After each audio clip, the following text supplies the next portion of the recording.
ตาจะหาวสบายดีทุกคนเนาะวันนี้ก็อยู่กับซองวิลาอินดี้อีกแล้วซองเก่าซองเดิมเนาะวันนี้ทางซองวิลาอินดี้ก็ได้นำเอาคำศัพท์ภาษาจีนเกี่ยวกับวันเดือนปีเนาะมาสอนให้ทุกคนได้เรียนนำกันเนาะคำศัพท์ภาษาจีนเกี่ยวกับวันเดือนปีนี่แม่นง่ายเนาะเป็นอย่างคือว่าง่ายก็คือเราเอาตัวเลขไปเรียนใส่เลยเนาะวันจันทร์เราก็เรียนด้วยเลข1บ่วันอังคารเลข2วันพุธเลข3เดือนก็คือกันเนาะเดือนเราเอาตัวเลขแทนใส่เดือน1ก็เลข1เดือน2ก็เลข2เดือน3ก็เลข3เนาะกลับไปต่อไปถ้าว่าผมแล้วเราไปเรียนพร้อมๆกันเลยไปเทียนมื้อ月เดือนเหนียนปี星期星期อาทิตย์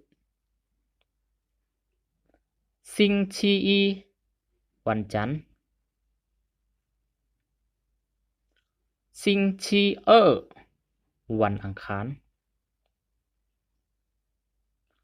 星期三วันพุธ星期四วันพฤหัส星期五วันศุกร์星期六วันเสาร์星期天วันอาทิตย์เนาะหรือว่าเราจะบอกอีกตึมว่า星期日เนาะได้2อัน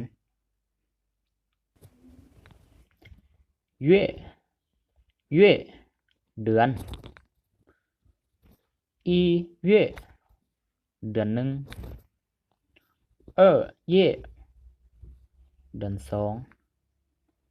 三月เดือน3四月เดือน4五月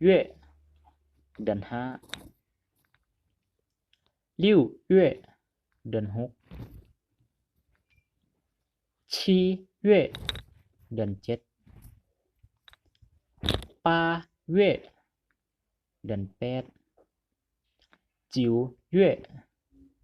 เดือน9十月เดือน1011月เดือน1112月เดือน12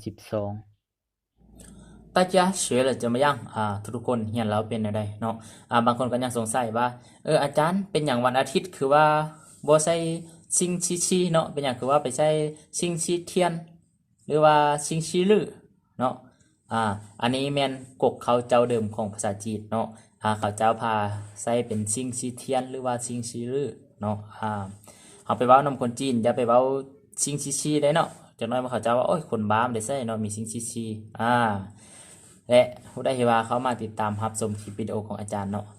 ก็ฝากกดติดตามแล้วก็ฝากกดไลค์กดแชร์เนาะเพื่อว่าเป็นกำลังใจให้กับอาจารย์ในการเฮ็ดคลิปต่อๆไปเนาะเสียตาเจียขอบใจเนาะขอบใจทุกๆคนที่เข้ามาเบิ่งคลิปวิดีโอของอาจารย์เนาะ